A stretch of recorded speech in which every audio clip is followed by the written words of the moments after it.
All right, we are in Revelations chapter 6, verses 12 to 17. I will now read. I looked when he broke the sixth seal, and there was a great earthquake, and the sun became black as sackcloth made of hair, and the whole moon became like blood. And the stars of the sky fell to the earth, as a fig tree cast its unripe figs were shaken by a great wind.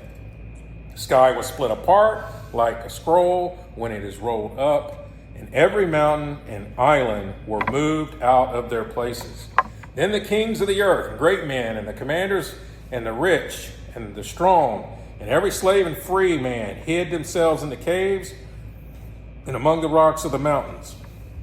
They said to the mountains and to the rocks, fall on us and hide from the presence of him who sits on the throne and from the wrath of the Lamb, for the great day of their wrath has come, and who is able to stand?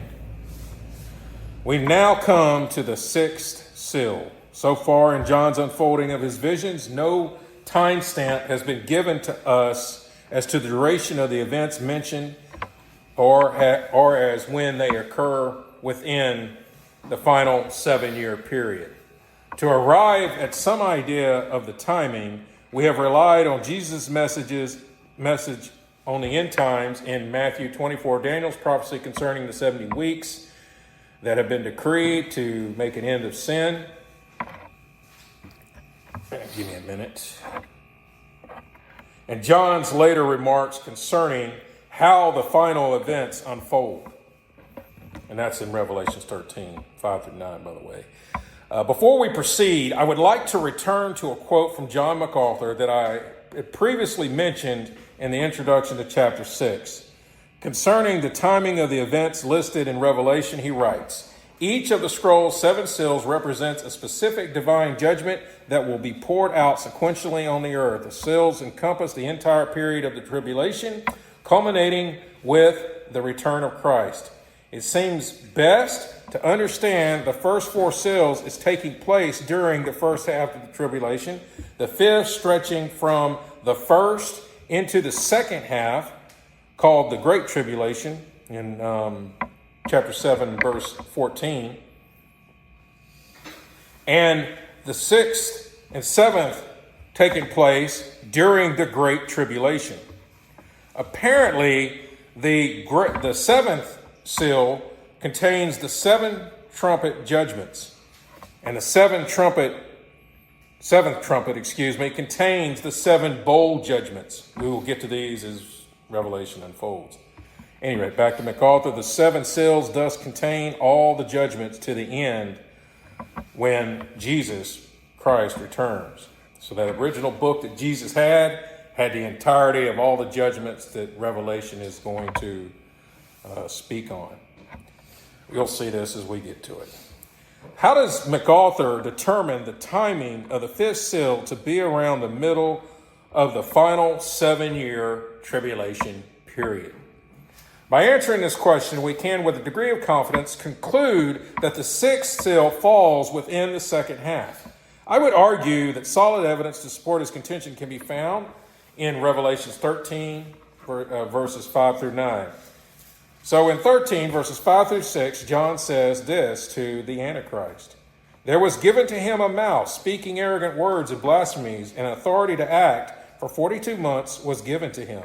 And he opened his mouth in blasphemies against God to blaspheme his name and his tabernacle, that is, those who dwell in heaven. In these verses, we see a decided shift from world domination to direct confrontation with God occurring somewhere around the midway point in the final 7-year period. Around the same time, the Antichrist focuses his hatred against God's people such that many are martyred. John's prophecy in chapter 13, verse 7 through 9 makes this clear. It was, I'm reading that now, 7 through 9, chapter 13. It was also given to him to make war with the saints and to overcome them. And authority over every tribe and people and tongue and nation was given to him. All who dwell on the earth will worship him. Every one whose name has not been written from the foundation of the world in the book of life of the Lamb who has been slain. If anyone has an ear, let him hear. If anyone is destined for captivity, to captivity he goes. If anyone kills with the sword he must be killed. Here is the perseverance and faith of the saints. Having carefully considered this passage, we can now surmise, along with John MacArthur, that the fifth seal is opened sometime around the midway point in the final 7-year tribulation. Later in our discussion, we will offer further support from an examination of Matthew 24. During the time of the opening of the fifth seal, the Antichrist is able to marshal the forces of all those people who join him in his purpose to the end that the saints suffer severely. After this, we arrive at the fifth seal. When this seal opens, the direction of the wrath changes. Before, Satan, via Antichrist, was unfolding his wrath upon God's people. And it's not that will discontinue altogether, but something is now coming front and center. Now God's wrath begins to directly unfold against God's enemies. In addition to this, we see another decided change. Before, the peoples of the world were either embracing the Antichrist's false peace or fighting for its establishment against those who themselves wanted power and control. When the sixth seal is opened, concerns for world domination appear to wane. Not saying that they go, as long as the Antichrist is around, he's always going to have that in his mind. But it's waning. It's not as big a concern as the fact that the forces of God are just flooding down on them and killing them right and left, okay, that sort of thing. Instead, the peoples of the world become focused on mere survival, and their violence becomes increasingly directed toward God and, of course, God's people, as the quote from chapter 13 showed us, okay?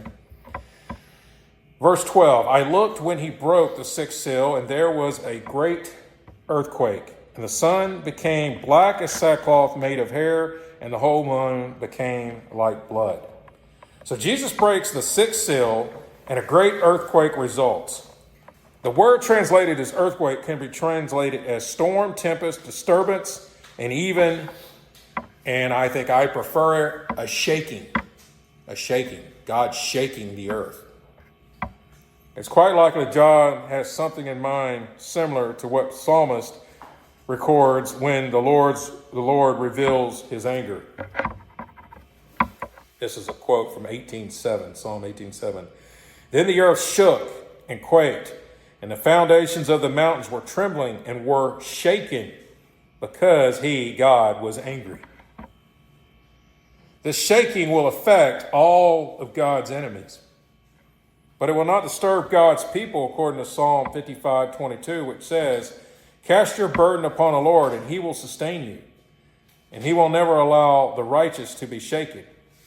Now, I have to admit, that doesn't mean they're not going to see the various events that are unfolding in nature, but it does mean that they will have the blessed fruit of the Spirit in their hearts to sustain them, much as Paul did when he had to face his suffering. Okay, that sort of thing.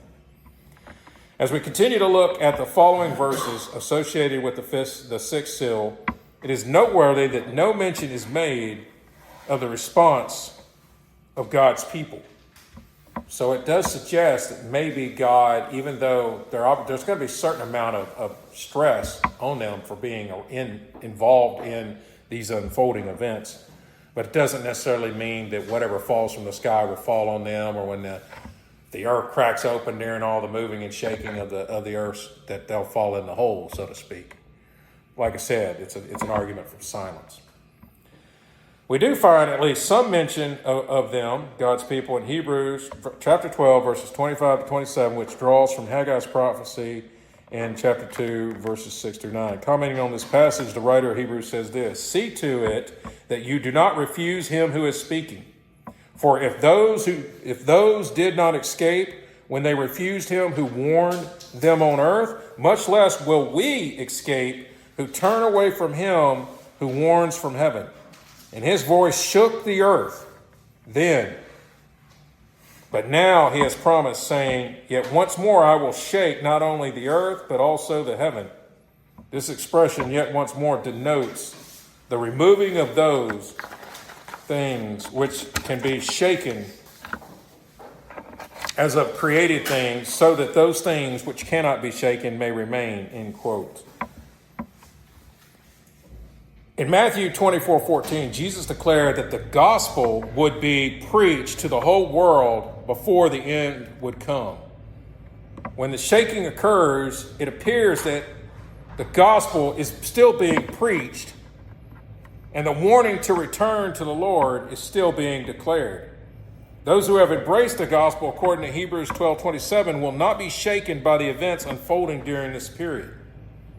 Looking back at Matthew 24, the martyrdom of the saints following Jesus' ordering of events begins before the abomination of desolation, which occurs around the midway point. Okay, and this is matching the flow of events so far in Revelation 6. When this event occurs, Jesus tells God's people in Judea, and he does specifically mention in Judea, in verses 16 to 20, once again, Matthew 24, that they must flee to the mountains. Whoever is on the housetop must not go down to get the things out that are in his house. Whoever is in the field must not turn back to get his cloak. But woe to those who are pregnant and to those who are nursing babies in those days. But pray that your flight will not be in winter or on the Sabbath. Even in what he says, it suggests that Christians and the saved people the people who are being saved by God, God's people, are still going to have some form of suffering, but they will not be shaken in terms of, once again, their hearts. Okay. Much like Lot was directed to flee from God's wrath that was coming upon Sodom and Gomorrah, God's people in Judea will be guided to safety from God's wrath during this time. I'm specifically mentioning Judea because that's what Jesus did. Okay, I want to be clear on that. As far as those who are not in Judea, we can only offer conjecture. And we're going to do some more of that type of discussion, probably a lot, as we go through Revelation. I know we will next week. Okay. Perhaps they've all congregated in Judea. Possible, I guess. God may make some other provisions for them. Okay. Many of them may have already been killed by this point. It doesn't say. Okay. What I will tell you is, and I'll say this again next week, and we'll see it again next week as we study the next chapter. John is focusing more on what's going on with the Jews, because they're central to God's end-time plans. But I don't want you to think that this excludes the church and the Gentiles. They're all God's people. But just as his focus clearly has been more on the Gentile church for the last 2,000 years, I would suggest that his focus in terms of the closing part of his redemptive plans returns to Israel. Once again, it doesn't exclude the rest of God's people who are among the nations. Looking back at let me make sure I get back. No, let's go down here. After the abomination of desolation, Jesus says in Matthew 24:21 that the great tribulation will begin. He then warns the disciples by telling them what to expect during the period by saying in verses 22 to 28, and this is what he says: unless those days had been cut short, no life would have been saved. But for the sake of the elect, those days will be cut short. Then, if anyone says to you, behold, here is the Christ, or there he is, do not believe him. For false Christs and false prophets will arise and will show great signs and wonders so as to mislead, if possible, even the elect. Behold, I have told you in advance. So if they say to you, behold, he is in the wilderness, do not go out. Or behold, he is in the inner rooms, do not believe them. For just as lightning comes from the east and flashes even to the west, so will the coming of the Son of Man. Wherever the corpse is, there the vultures will gather. I want to just say, just in a quick response from what you just read, this is happening in the second half. But the whole thing in Matthew 24 started off with people saying, "I'm the Christ." So deception begins at the very end of this final 7-year period, and it carries all the way through. And it seems like it even gets more intense. As God's doing more, Satan's doing more. I want to say another note, which is not in my notes, but I just want to make it just to make a point. It's something I've said recently, but when you think back at Job, God presented the most righteous man, Job, to Satan. Satan said, "Let me at him, and I'll show you that he's not righteous." So God lets him at him, and man, he just totally reduces Job down to nothing. I mean, he's in his ditch. He's covered with sores. His children have died. All his wealth is gone. You know, all his friends are giving him bad advice, and his wife is telling him to curse God and die. Okay, we all know that story.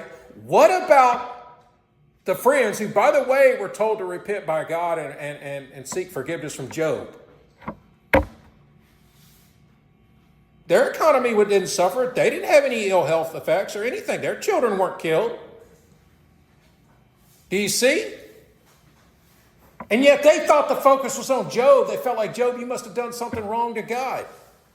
I'm telling you, in the economy of God, a lot of times things are completely opposite. When your life is all going great or whatever, that just may be a very bad thing for you spiritually. Very, very bad. Any rate.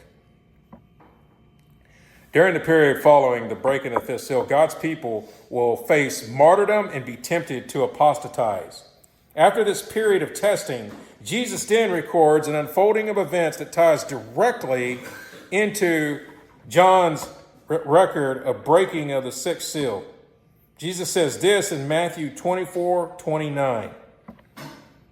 Do listen to this, please. "But immediately after the tribulation of those days, the sun will be darkened, and the moon will not give its light, and the stars will fall from the sky, and the powers of the heavens will be shaken."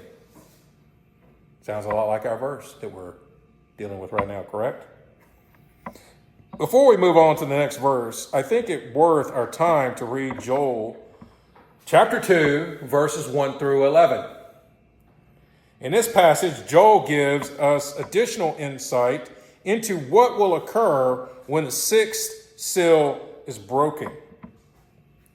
Please pay careful attention. If you can, read along with me. He writes this, once again, Joel 2, 1 through 11. "Blow a trumpet in Zion, and sound an alarm on my holy mountain. Let all the inhabitants of the land tremble, for the day of the Lord is coming. Surely it is near, a day of darkness and gloom, a day of clouds and thick darkness. As the dawn is spread over the mountains, so there is a great and mighty people. There has never been anything like it, nor will there be again after it to the years of many generations. A fire consumes before them, and behind them a flame burns. The land is like the Garden of Eden before them, but a desolate wilderness behind them, and nothing at all escapes them." Who's he talking about? Pay attention, we'll find out. "Their appearance is like the appearance of horses, and like war horses, so they run. With a noise as of chariots, they leap on the tops of the mountains, like the crackling of a flame of fire, consuming the stubble, like a mighty people arranged for battle. Before them, the people are in anguish. All faces turn pale. They run like mighty men. They climb the wall like soldiers, and they each march in line, nor do they deviate from their paths. They do not crowd each other. They march, everyone in his path. When they burst through the defenses, they do not break ranks. They rush on the city. They run on the wall. They climb into the houses. They enter through the windows like a thief. Before them, the earth quakes. The heavens tremble. The sun and moon, here we go, the sun and moon grow dark, and the stars lose their brightness. The Lord utters his voice before his army. There we go. Now we know who we're talking about. The Lord utters his voice before his army. Surely his camp is very great. For strong is he who carries out his word. The day of the Lord is indeed great and very awesome. Who can endure it? Wanted to introduce that text to you. Hopefully you see why it connects to today's passage. Back to verse 12 in our text in Revelation. When God's wrath is released upon the earth will violently shake. This will likely cause many earthquakes. The sun and moon will also be affected. Most likely, the light of the sun will be concealed, and the color of the moon will be altered by the large amount of ash and smoke spewing from volcanoes and other effects associated with the shaking of the earth. Hopefully y'all got that. That really explains what's going on, and I think that is exactly what's going on.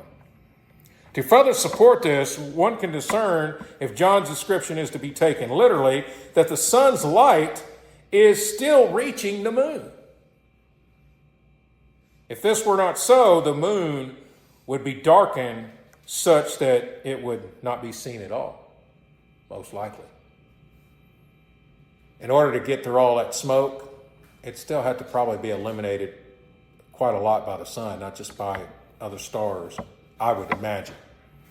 Not a scientist, but I would imagine.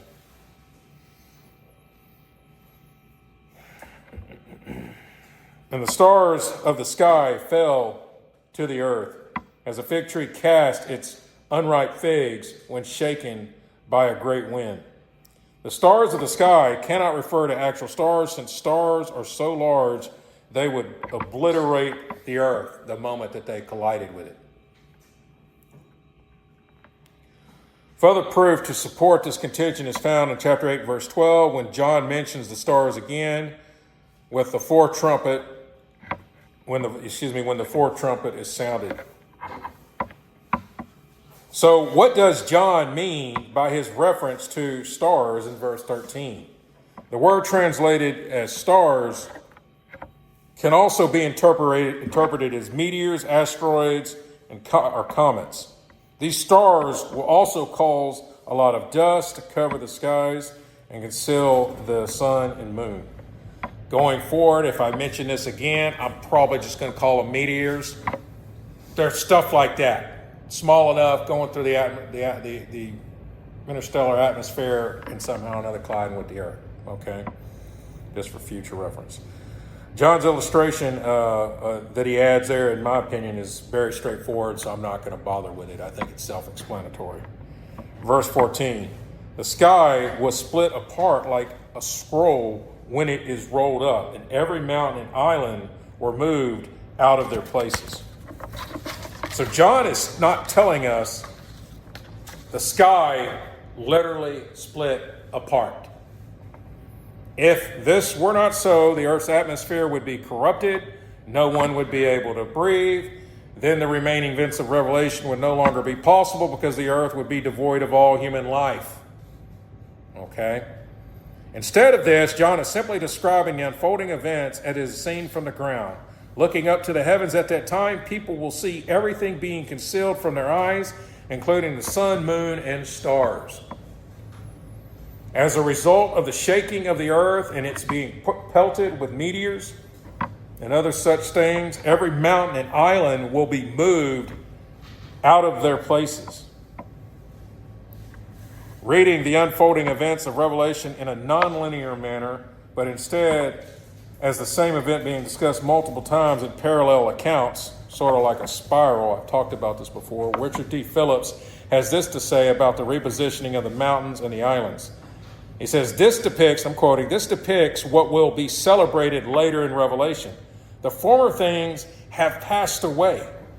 Taken together, these images show the dissolving of the world corrupted by Adam's fall into sin, and condemned by its rejection of God's Son, so that a new age of glory and a renewed cosmos may take its place in return of Christ to the earth.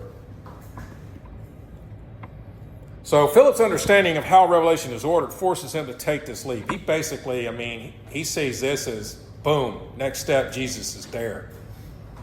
We're not seeing that. We think there's more stuff to come. This is the beginning of God's wrath being poured out. It's the things that are coming later are going to be coming chronologically after this. He sees it more as a spiral, so it's going to come back and sort of overplay on what's already been done, sort of thing, okay? But it will get progressively worse. That's how he understands it. So once again, Philip's understanding of how Revelation is ordered forces him to make this leap, and I would argue that it is quite a leap. Yes, the mountains and islands are altered and moved, but that does not mean that the former things have passed away. Instead of taking this view, I will argue that more is still to come. In particular, the breaking of the seventh seal will lead to, and I said this earlier, the trumpet and bowl judgments, which are even more devastating in their effects upon people. I will go ahead and tell you, in case you don't know, when the seventh seal is open, you get 7 trumpets. When the seventh trumpet is sounded, you get 7 bowls, okay? Just to give you a mental picture of how, it's clear in Revelation, that's what it says, okay? Any rate. Before we move on, I want to address another statement made by Richard D. Phillips. Concerning these verses, he writes, and I'm quoting again, "These images make certain that these events occur at the end of history, not merely close to the end, as dispensationalists teach, since the falling of the stars and the tearing of the sky can signal only the end of the age." In response, I have to say, as a dispensationalist, that I believe I have adequately explained how these events do happen in a time directly leading up to the end.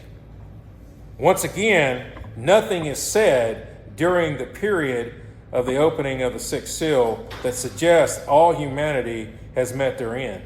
After all, we still have one more seal that has to be broken. And I've told you it will introduce the trumpets and then the bowls.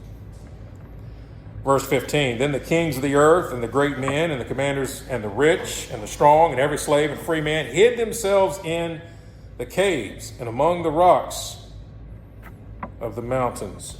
Fear will overcome the world's unbelieving inhabitants. They will be shaken in their hearts. Those who believe will witness and experience the same things, since they will also inhabit the world." Remember what Jesus said when he was concerned about pregnant women and all that and fleeing? You're not going to be living in this time as a Christian, man. I'm not afraid of no meteor. I'm God's child. Look, where's my lawn chair? I'll just sit out there and bask in all this while I watch the heaven. You're not doing that. You're not going to test God. You're going to do whatever is expedient, okay? You're going to flee. That being said, your heart will not be like those who are lost, filled with fear. All right, well, let me get my page turned here.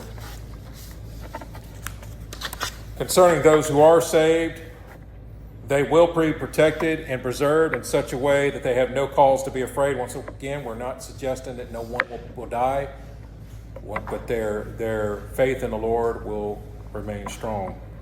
Unlike them, all unbelievers will face the unfolding events irrespective of their status in society.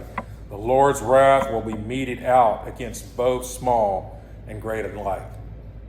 The real judgment on these lost people, we see it more in terms of what's happening to them outside, but the real judgment is they don't have hearts of faith. If they had hearts of faith, then all of this is good. It means the Lord is coming. The bottom line is, if you lived at that time, you're watching Revelation unfold line by line. You're that much more assured in your faith. You know the end is coming. The world's going to be put away. You're going to reign with Christ, and you're no longer going to have to deal with all the nonsense in the world. you're going to get your long sought hope.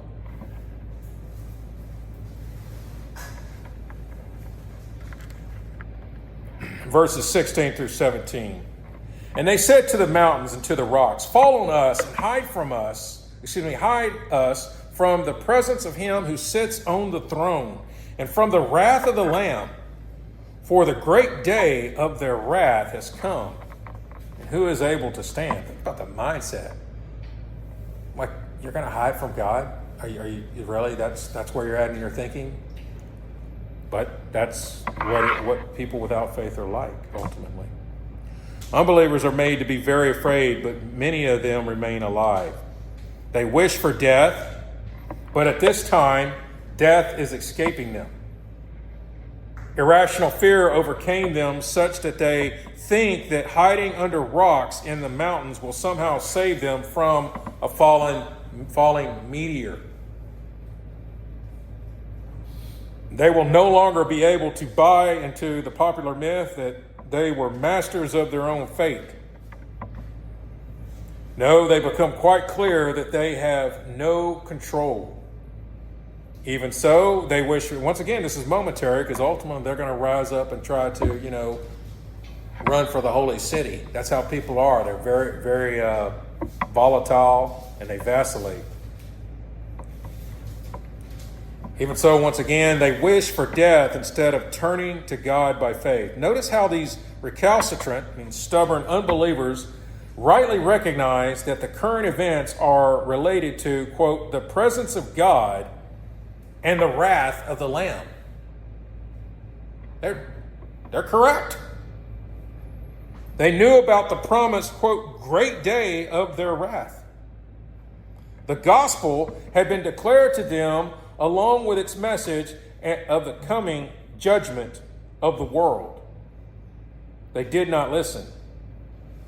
And even at this time, they still refuse to listen. We also know from Jesus' comments, particularly in Matthew 24, that they're going to get a little bit of the truth and a whole lot of false teaching, because that's how false teaching works. It always has a little bit of truth. I mean, the devil is going to send the Antichrist, not the anti-Muhammad or something like that.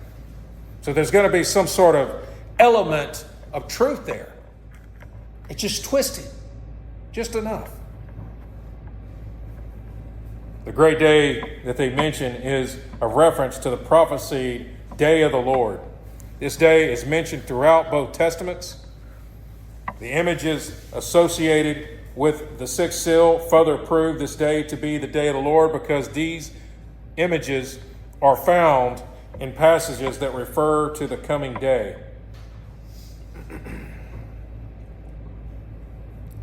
I've got multiple verses here. I'm going to read them in rapid fire succession. If you care to know this, you can replay the file and get them. Isaiah 2, 10 to 11, 19 to 21, Isaiah 13, 9 through 13, Isaiah 34, 4 and 8, Ezekiel 32, 7 through 8, Hosea 10, 8, Joel 2, 11 and verse 30, Zephaniah 1, 14, and Malachi 4, 5.